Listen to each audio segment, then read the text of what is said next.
ফিলিস্তিনে আমার ভাই রক্তে রঞ্জিত করছে তার মরুপথ। কাশ্মীরের মুসলমানের রক্তে ঝিলাম নদীর পানি আজকে স্বচ্ছ স্ফটিকের মতো পানি হচ্ছে, রক্ত বর্ণ ধারণ করেছে। আমার আরাকানের মুসলমান দিয়া সেই উখিয়ার জায়গাগুলো ভরাট হয়ে গেছে।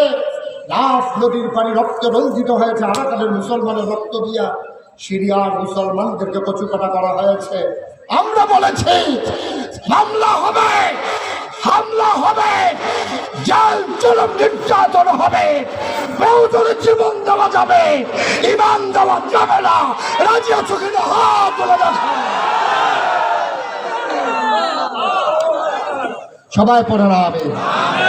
মুসলমান লড়তে জানে, মুসলমান হারিয়ে দিতে জানে, মুসলমান জীবন দিতে জানে, পিঠ দেখাতে জানে না। ঠিক কিনা বলো? সুতরাং যেমন করে 2024 সালের 5ই আগস্ট আমার ছাত্র জনক রক্তের বিনিময়ে নতুন একটা সূর্য আবার উদয় হলো, আলেমেরা স্বস্তির নিঃশ্বাস ফেলল, ইমামেরা তাদের মিম্বারগুলোকে বাতিয়ে তুলল কোরআনের আলোচনায়, মাহফিলগুলো গর্জে উঠেছে আজকে সিংহের মতো।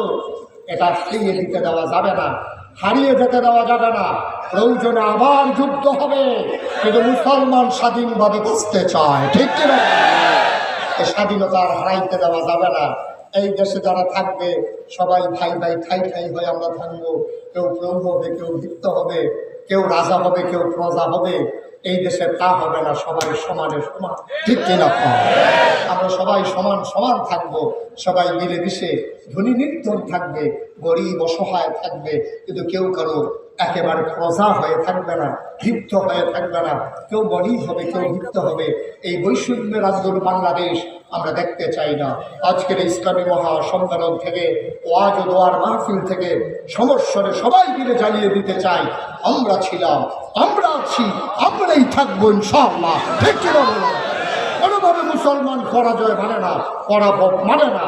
আমরা স্বাধীন সচেতন হয়ে আল্লাহর জমিনে আল্লাহর দ্বীন কায়েমের জন্য শেষ ফোঁটা রক্ত পর্যন্ত দিয়ে আমরা বিদায় হতে চাই। ঠিক কিনা বলো? বন্ধুগণ, আল্লাহর খাস মেহরবানি, প্রাউড ফিল করছি, আমি গর্ববোধ করছি, আমি অত্যন্ত আনন্দিত। আমি হৃদয়ের উষ্ণতা দিয়ে ভালোবাসা জ্ঞাপন করছি আপনাদের জন্য। আমার সকল শ্রদ্ধা ভালোবাসা আপনাদের জন্য, আপনাদের উপস্থিতি, আপনাদের বসে থাকা, আপনাদের হৃদয়তা, আপনাদের আতিথেয়তা। আমি চলে যেতে বলছি আপনাকে, এদিকে আসেন। হ্যাঁ হুজুর, আমার সামনে তো কর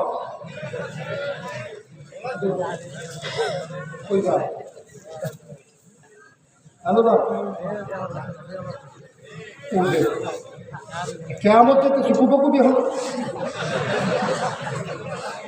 মারহাবা কর না। বয়স্ক মানুষ তো অনেকক্ষণ পয়সা রয়েছে যে কমর ধরে গেছে। হ্যাঁ, এখন সুযোগ হয়েছে না, আবার উনি 2 ঘন্টা হয়ে থাকে। আমিন খাও। আবার যদি কখনো আসি কথা বলবো সবাই মিলে। আজকে আমরা, আমার বয়স 33 বছর মাহফিল করি তো, ডিসেম্বর আজকে 29 তারিখ, 31 তারিখ ইনশাআল্লাহ 34 বছর হয়ে যাবে আমার ওয়াজের জীবন।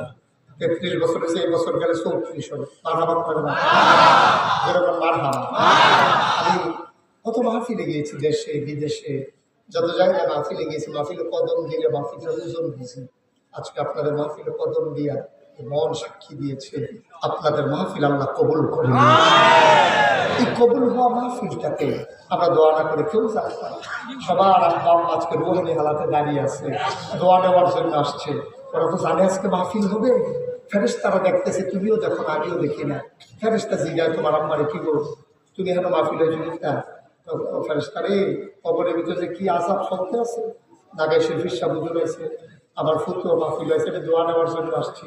দোয়া নিয়ে গিয়ে দেখতে চাই আমার খবর জান্নাত হয়েছে নাকি। সুবহানাল্লাহ বলবেন না? আমরা সবাই মিলে বসবো। আপনারা দেখেছেন মুশতাক ফয়েজির সাথে একটা শব্দ আছে পীর সাহেব, দেখছেন আপনারা?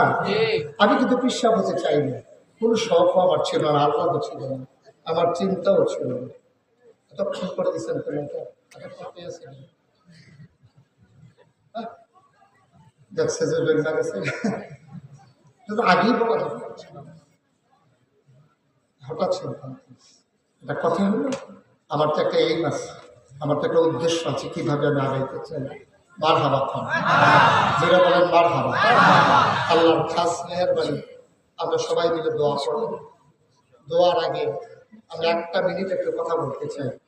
আপনারা যদি অনুমতি দেন বলবো, নাইলে বলবো না, ওঠা যাবে না, একটা লোক চলে